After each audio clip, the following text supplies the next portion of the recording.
C'est la parole à quelques collègues. D'abord Julien Dive. Merci Monsieur le Président. Monsieur le Directeur Général, merci beaucoup pour votre exposé, et notamment le récit dans le processus de décision qui a eu cours du côté BPI dans la suite des négociations avec Alstom.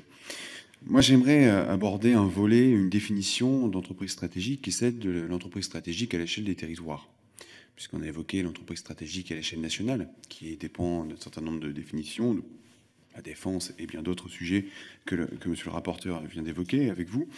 Moi, j'aimerais qu'on parle de ces entreprises stratégiques à l'échelle du territoire qui ne sont pas les mêmes, forcément, que celles qu'on peut imaginer à l'échelle nationale, qui sont parfois des industries de quelques dizaines, voire centaines d'emplois, sur des secteurs parfois traditionnels, mais qui font vivre des écosystèmes économiques très importants. Et dans ce cadre-là, j'aimerais avoir votre vision sur l'intervention que vous pouvez faire dans l'aide à la reprise de certaines entreprises étrangères par des acteurs français. J'ai quelques exemples en tête. Je pense à Whirlpool à Amiens, qui a été repris par une PME de Picardie. Je pense aussi à un autre groupe étranger américain qui était Panther, qui était aussi dans la Somme, qui avait été repris par une PME locale. Et puis, je voudrais évoquer le cas d'Ascoval, puisque vous venez de nous indiquer que vous étiez bien au portefeuille de Vallourec. Ascoval étant filiale de Vallourec. Il y a une négociation qui a eu lieu la semaine passée à Bercy entre le ministère, la région Hauts-de-France et les parties prenantes du territoire du Valenciennois.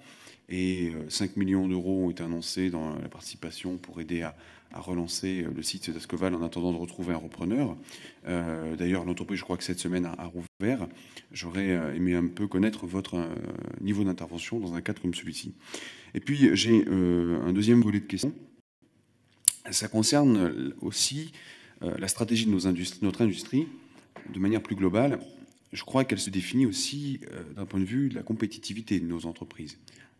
Vous avez lancé plusieurs plans. Tout à l'heure, vous avez parlé d'un plan sur la cybercriminalité, enfin sur la cybersécurité, pardon. Moi, j'aurais aimé aussi connaître votre stratégie à moyen terme sur la robotisation et l'automatisation de nos chaînes de production, puisqu'aujourd'hui, c'est à ce niveau-là que se joue la pérennité de notre industrie et des emplois qui y sont liés.